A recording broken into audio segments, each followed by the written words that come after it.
The demolition of this viaduct over the St Leven's Valley of Plymouth in 1986 signalled the end of any hope of ever reopening the old Southern Region rail link from Devonport Junction to St Budo, which officially closed to passenger traffic on the 7th of September 1964. Since the latter part of the 19th century, the London and South Western Railway Company, later known as the Southern Region, had linked Plymouth with London Waterloo, crossing part of the Dartmoor National Park on the way. To many people, rail travel to Devon and Cornwall was usually linked to the trains of the Great Western. Yet in truth, the Southern Region had their large network of lines reaching into Cornwall. It served the major towns of East and North Devon, along with the smaller towns of Devonport and Plymouth on the South Devon coast. As far back as 1860, the LSWR had reached Exeter via its main line from Waterloo, Salisbury and Yeovil, then to push onward via the Exeter to Barnstaple Railway and a new double-track route through mid-Devon to the town of Oakhampton. Then onwards, south, past the bleak countryside of the western outskirts of Dartmoor, to meet up with the Great Western, Tavistock and Lancing branch line at Lidford Junction. From there, the LSWR shared a mixed gauge line into Plymouth and on to their grand new terminus at Devonport, King's Road. In 1890, a new double-track route from Lidford linked the main line with the Devonport terminus via Tavistock, Bere and the Tamar Valley. It was in 1891 that Devonport King's Road became a through station with the opening of Plymouth Friary on the 1st of July of that year.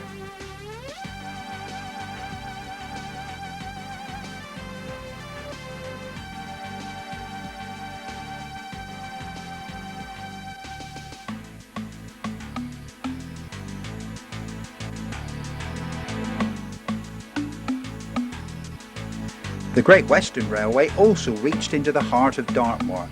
From Plymouth Station, the train headed towards Yelverton through the Plym Valley, and from there through Tavistock South to Launceston on the fringes of the Great National Park. From Yelverton there was also a branch line, but after circumnavigating some very hard tours on Dartmoor, finally terminated at Princetown, where the station was considered to be one of the highest in England. This line closed in 1956. Followed by the closure of the Lancing branch in 1962, leaving the Southern Region as the only rail link across Dartmoor. But it is at Friary Station in the heart of Plymouth that our journey begins. Today a viaduct and a length of overgrown track is all that remains of the old one-time busy Plymouth terminus. From here, trains ran regularly from 1892 to 1951 to the Plymouth suburbs of Plymstock and Turnchapel. A locomotive depot and later a busy large goods yard enabled BR to use the station as the main parcels depot for the city until the mid-1980s, when the site was sold for commercial redevelopment. North Road Station, seen here in the 1940s, was a GWR mainline stop, but today is the terminus for the remaining line from Gunnis Lake through the Tamar Valley. Devonport King's Road, opened on the 18th of May 1876, became the headquarters of the Plymouth, Devonport and South Western Junction Railway from 1890 to 1922, finally to close in September of 1964. The first steam-hauled train to arrive at King's Road in 1876 was greeted with bands playing, crowds cheering and great rejoicing from the population of the three towns, Devonport, Stonehouse and Plymouth. 88 years later, at its closure, an almost empty DMU on its way to Exeter via Oakhampton was greeted by a single railwayman on duty at what was by then an empty, deteriorating shell of one of the most imposing stations in the Plymouth area. Today, the Plymouth College of Further Education dominates the site, although welcome traces of the days of steam still remain in the surrounding area.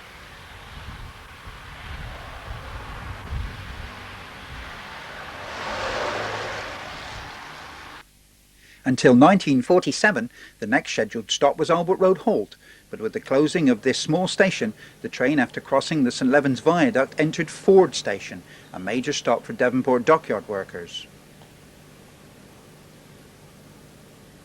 From Ford, the train passed over a series of high viaducts and bridges on its way to St Budo, passing Camel's Head Halt on the way.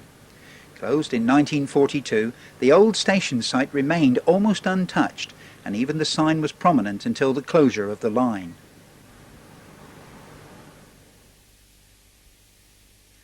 At St Budo Junction, the line met with the GWR on its way to Saltash in Cornwall, with a station at St Budo Ferry Road, whilst the Southern Region trains halted at the adjacent LSWR built station at St Budo Victoria Road, built in 1890. British Railways had planned to build a new joint station here in the 1950s, which could have served both lines, but the rundown of the railway system in the Plymouth area prevented such a move. Today the trains from Gunnis Lake make their final stop here before joining the old GWR line to Plymouth at the junction just a half a mile up the track.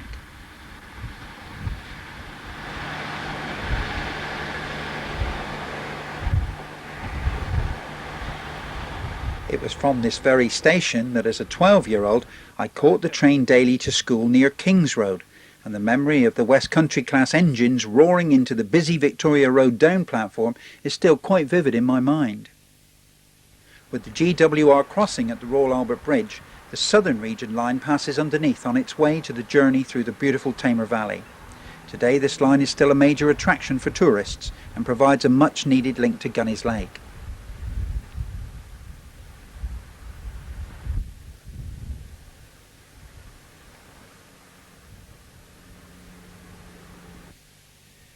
To reach Tamerton Foliot, the train now passes over a small bridge at Tamerton Lake adjacent to Ernesettle.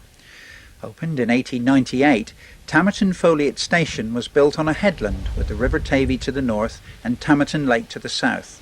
It was some 2 miles from the village and surrounded by beautiful woodland that was very little used after the war years, resulting in closure in 1962.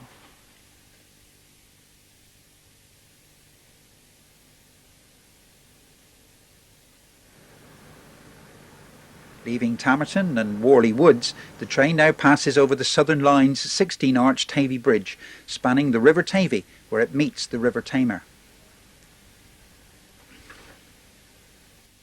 One of the prettiest and best kept stations on the line was Bere Ferrers, and even today the station retains its Southern Region character, serving the Tamar Valley line, with its old station buildings having been converted to a private dwelling house by Chris Grove.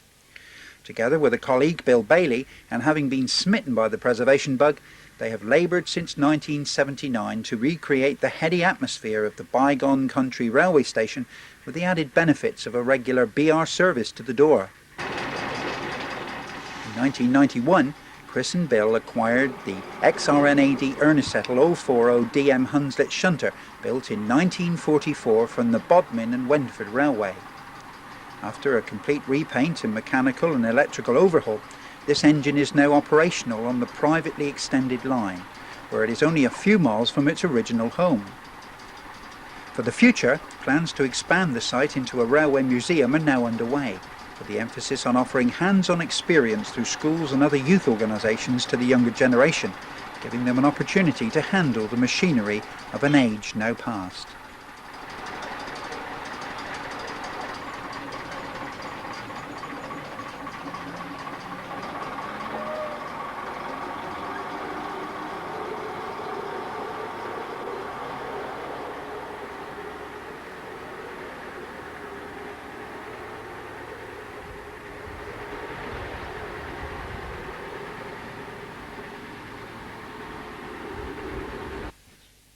In the main booking office, it was as if time had changed nothing.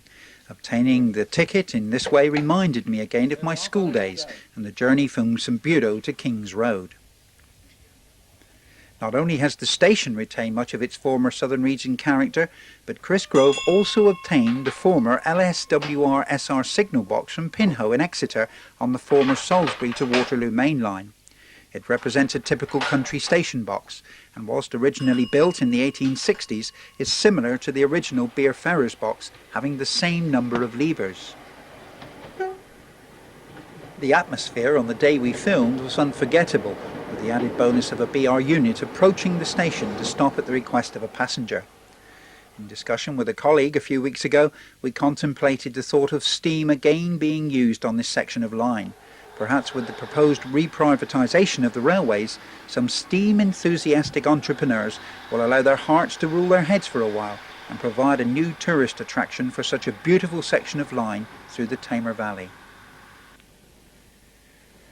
Opened on the 2nd of June 1890, the next station, Bere served as a junction station for the Callington branch from 1908 to 1968, when the station became an exclusive part of the Gunnislake and Tamar Valley line, still in operation today, with the closing of the line to Oakhampton.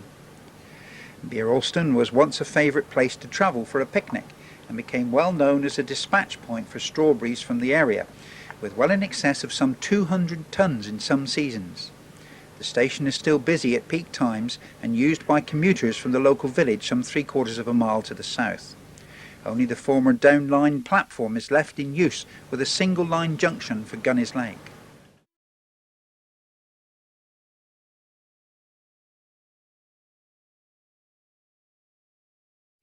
To change the points for the journey to Gunnislake, the guard on the train uses a key attached to a single line branch staff to operate the points on the changeover.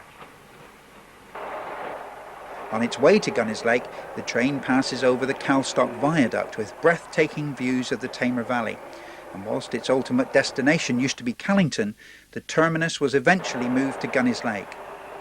The old station site today has been moved across the road to a new platform and parkway.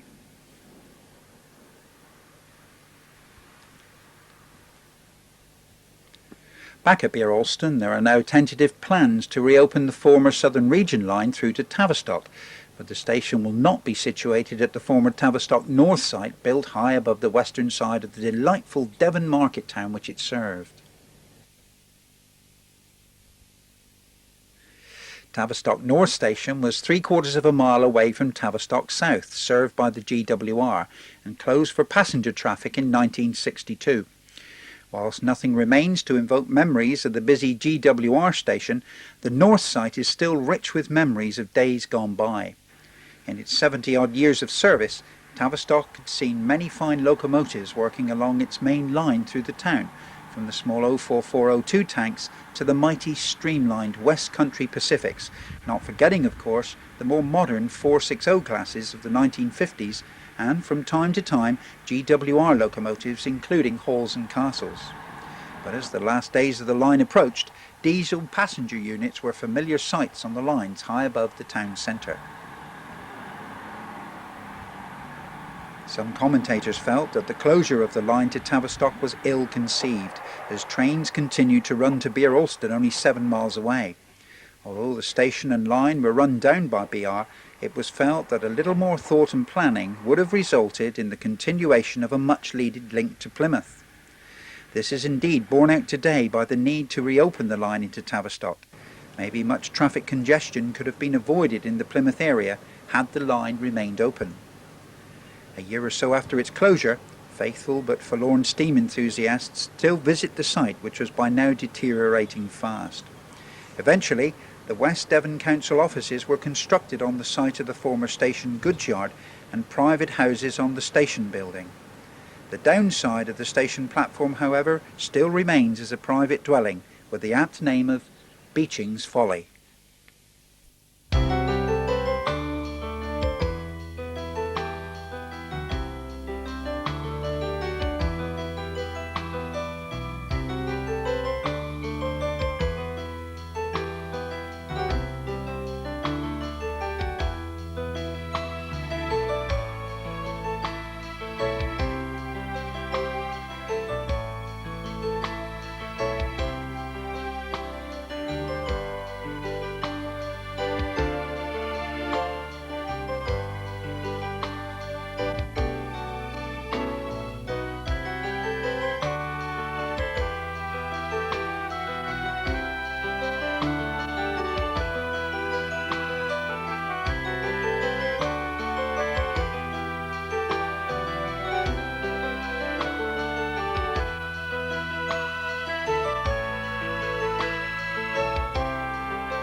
The ancient church of St. Michael's of the Rock, perched 1170 feet above sea level, is conspicuous in most areas of Dartmoor, and just a little way from this tour is the village of North Brentor, where the LSWR opened a station in June of 1890.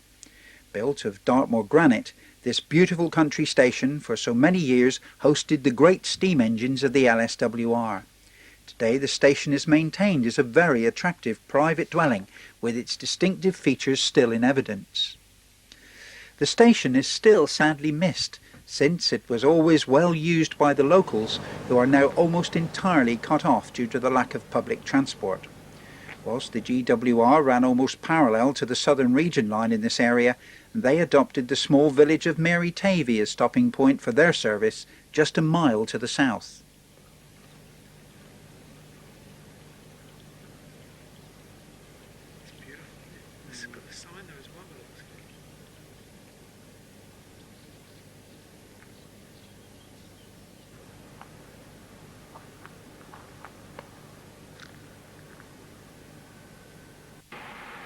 At Lidford Station, opened on the 12th of October 1874, the two rival services of the LSWR and GWR met, although on different platforms. It was here that certain rivalry between the companies was reported at the turn of the century, when drivers and guards would try to sabotage each other's engines by dousing the boiler fires with buckets of water. Until 1890, all LSWR trains crossed over onto the GWR branch line en route to Plymouth. But in that year, the LSWR took their own route down towards Tavistock North and the Tamar Valley. Whilst the GWR line to Tavistock South closed to passengers in 1962, the Southern line remained open until 1968, serving the village of Lidford with its famous castle and church and beautiful gorge. Today hardly any trace of the lines and stations remain, and to remind us that at times up to 30 mainline passenger trains and 10 branch line trains passed each weekday, high up on the western moor at Lidford. Bridistow was the last public station before Oakhampton, named after the village some 2 miles to the northwest of it. Built in October of 1874 on the western edge of Dartmoor, the station also hosted a peat railway extending from its sidings some 6 miles to the high moor and known as the Rattlebrook Peat Railway until 1932. Before the closure of the line, the station had been allowed to deteriorate considerably under BR, but today there is the delightful sight of a private dwelling with many of the structures retaining and restored to their former character. Even the footbridge has remained.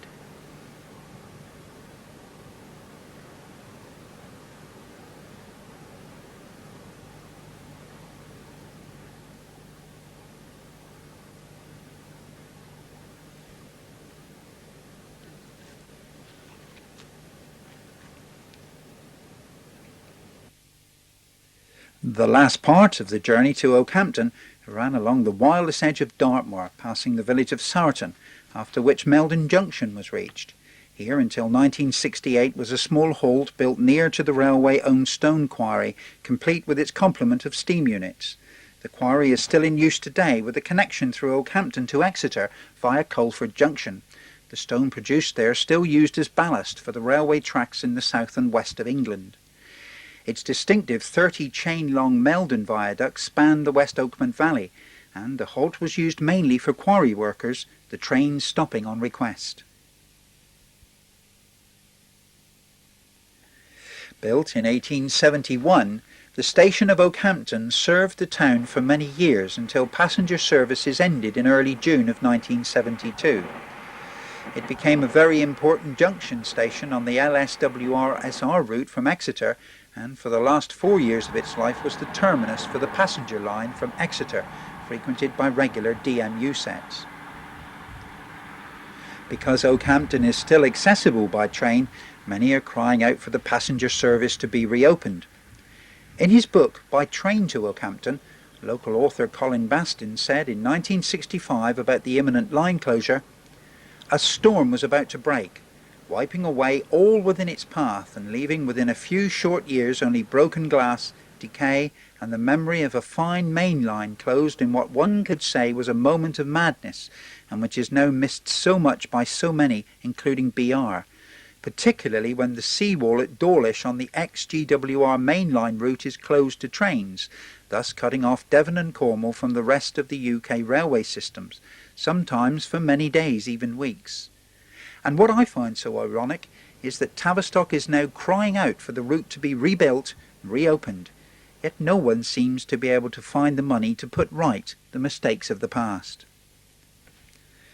After 23 years, sufficient funds may have been raised to finance the construction of the line back into Tavistock as mentioned earlier. And as for the route to Oakhampton, only the future will hold the key to that. One thing is certain, however, that the need for alternative transport to the British road system is becoming a more urgent priority as the days go by. Perhaps someone in authority will listen and act on the basis of need rather than profitability and budget control.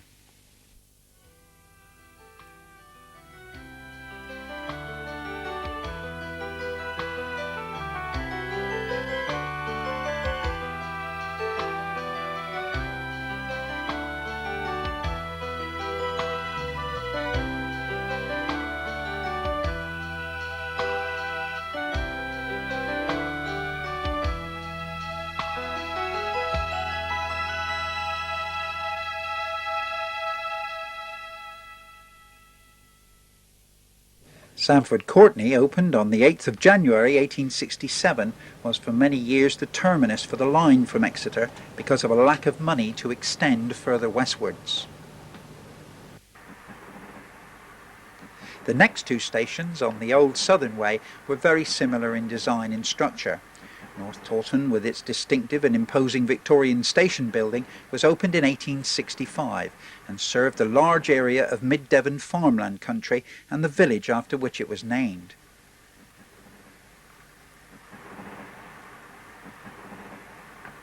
Built around the same time was Bow, known to be the busiest station on the route from Exeter and served by the DMU sets until its closure in June of 1972. Its distinctive character mimicked North Taunton with an impressive Victorian station building. Well used by people over the years, the station building had distinctive chimneys, a reminder of how powerful the railways were in the Victorian era, for who but the Victorians would have built such a large station in a rural area?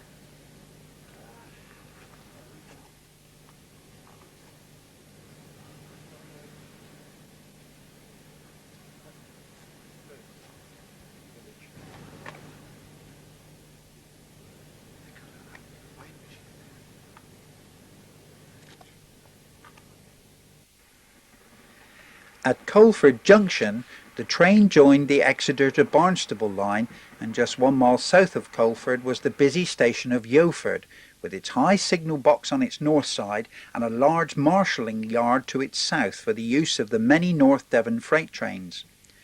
In the steam days, Yelverton was popular with enthusiasts. In the images you are watching, taken by Norman Taylor with his standard 8mm cine camera in the late 1950s, is a living testimony to the memorable steam activity at this station.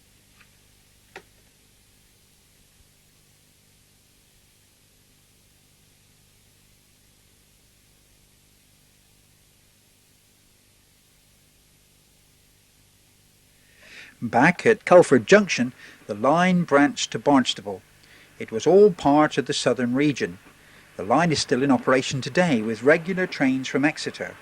From Coleford, the line approached its summit at Cobblestone, some 350 feet above sea level, then begins its 25-mile descent to Barnstaple, running alongside the River Yeo in the vicinity of Lapford until it reaches the River Tor. It then follows the Tor for the remainder of the journey, crossing several substantial bridges. This memorable footage was taken by Victor Thompson in the early 1970s, at a time when the line from Exeter to Barnstaple was under threat of closure. But common sense prevailed, and today it is still possible to travel the line.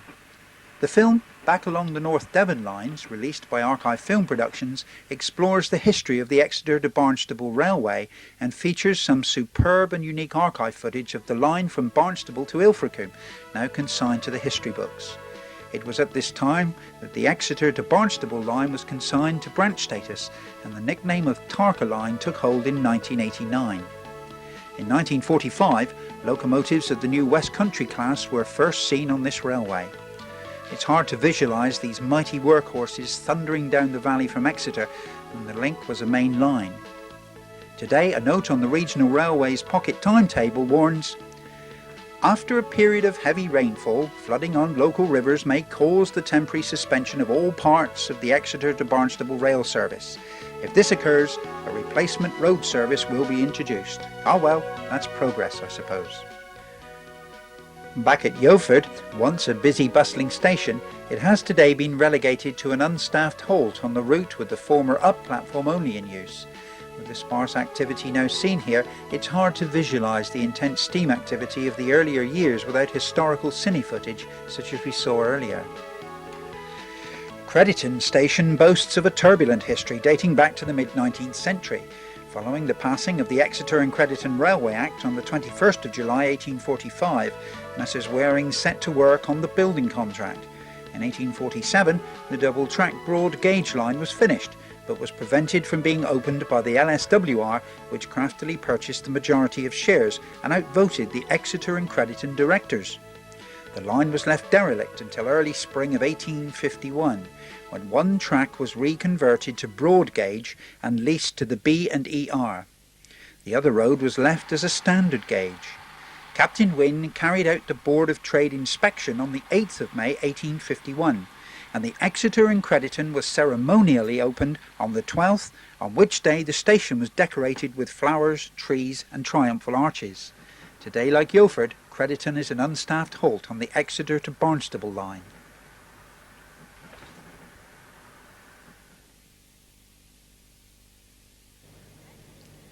Newton St Sires is a little used request station on the route today, although in years gone by it served the village of the same name and had done so since 1851. The station here served the smallest village on the entire line, and in the day of steam, trains often roared through this station at over 55 miles per hour.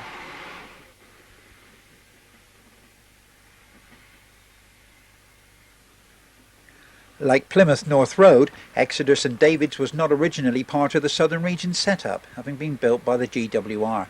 However, in the last days of the Southernway, it was the starting point for the trains to Oakhampton and further. It also became a stopping point for the expresses from Waterloo, and so figures in the memories of the line. Known as Exeter Queen Street until July of 1933, this station, Exeter Central, built to serve the Southern Region, was in the centre of the city of Exeter and just a stone's throw away from the main shopping centre. It was always very busy and held the distinction of having the longest platforms of any station in Devon. The very steep bank between Exeter Central and Exeter St David's required the use of banking engines on most up trains in steam days. These engines could often be seen resting between duties in the middle lines of the station. From here, the route moved on towards Chard, Somerset and finally London Waterloo.